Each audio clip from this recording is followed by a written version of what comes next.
राधे राधे, जय श्री कृष्णा। दोस्तों, आज आप सुनेंगे कार्तिक महात्म्य का 5वां अध्याय। श्री गणेशाय नमः।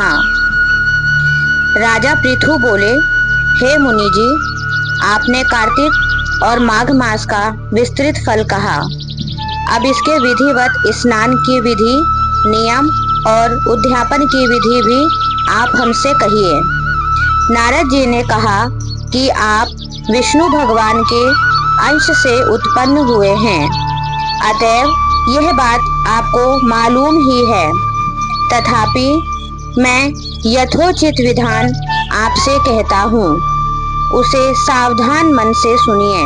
आश्विन मास की शुक्ल पक्ष एकादशी से शुद्ध होकर कार्तिक मास का व्रत करना आरंभ करना चाहिए। इस व्रत को करने वाला सर्वदा रात्रि के चौथे पहर में उठे, जल का पात्र लिए हुए गांव के बाहर पूर्व अथवा उत्तर दिशा में जावे। हमेशा दिन में अथवा सायकाल को कान पर जनेऊ चढ़ाकर, पृथ्वी पर तृण को बिछाकर, सिर को कपड़े से ढककर, मुंह को बंद करके, शौच आदि क्रिया से पूर्ण होकर, मिट्टी लगाकर 7 बार अपने हाथों को जल से धोए। शुद्धि की विधि दिन में कही गई है, उससे आधी रात में होनी चाहिए। इससे भी आधी आतुर और इससे भी आधी विधि यात्री को करनी चाहिए। शौच कर्म से रहित मनुष्य की समस्त क्रियाएं निष्फल होती हैं। जो मनुष्य मुख शुद्धि दातुन नहीं करता है, उसके सब मंत्र निष्फल हो जाते हैं। अतएव दांत और जीभ को बलपूर्वक स्वच्छ करना चाहिए। हे वनस्पति, तुम आयु, बल, कीर्ति, तेज, प्रभा, पशु, संपत्ति, ब्रह्म, ज्ञान, बुद्धि, विद्या हमको देना। यह मंत्र पढ़कर दातुन वृक्ष से ग्रहण करें। यह मंत्र कहकर दूध वाले वृक्ष से 12 अंगुल दातुन लेकर करें, तथा श्राद्ध और व्रत के दिन ना करें। प्रतिपदा, अमावस्या, नवमी, छठी, रविवार, चंद्र तथा सूर्य के ग्रहण में दंत धावन कदापि ना करें। कटीले पेड़, कपास, पीपल, रेड़ या निर्गंध वृक्षों की दातुन नहीं करनी चाहिए। तत्पश्चात फूल माला, चंदन और पान इत्यादि पूजन सामग्री लेकर प्रसन्नमय हो भक्ति पूर्वक विष्णु भगवान अथवा शिव जी के मंदिर जाएं। वहां देवताओं का अर्घ्य, आचमनीय आदि वस्तुओं से अलग अलग पूजन कर, प्रार्थना तथा प्रणाम कर, नृत्य आदि मंगल कृत्य करें। फिर ताल, वेणु, मृदंग आदि को बजावें, गावें और नर्तकों के साथ नाचें। फिर माला, चंदन, तांबुलकों उन गायकों का भी पूजन करें जो गाने आए हैं, क्योंकि देव स्थान में गाने वाले भी साक्षात विष्णु भगवान की ही मूर्ति होते हैं।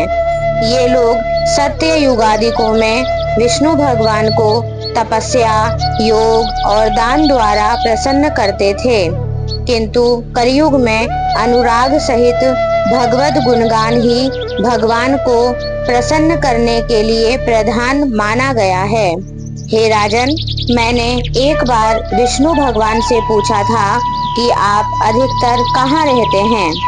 यह सुनकर विष्णु भगवान ने कहा, हे नारद, मैं बैकुंठ में अथवा योगियों के हृदय में भी नहीं रहता, अपितु जहाँ मेरे भक्त मेरा गुणगान करते हैं वहाँ मैं अवश्य रहता हूँ। जो प्राणी चंदन, माला आदिकों से भक्तों का पूजन करते हैं, उनसे मुझे जैसी प्रीति होती है वैसी प्रीति मुझे पूजन से भी नहीं होती।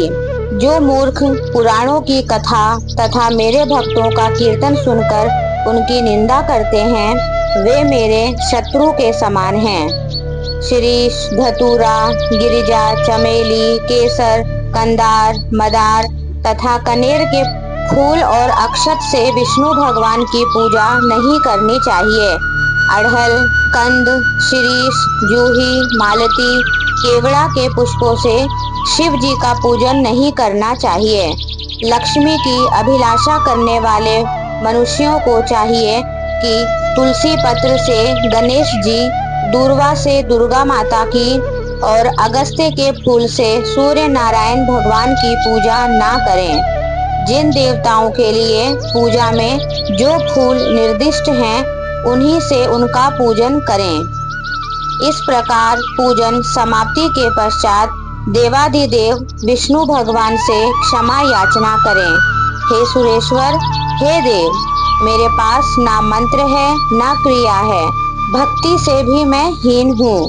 जो कुछ भी आपकी पूजा मैंने की है, आप हमारी उस पूजा को पूर्ण करें। इतना कहने के बाद परिक्रमा करके दंडवत प्रणाम करें। पुनः क्षमा प्रार्थना करके गायन कीर्तन आदि करना चाहिए।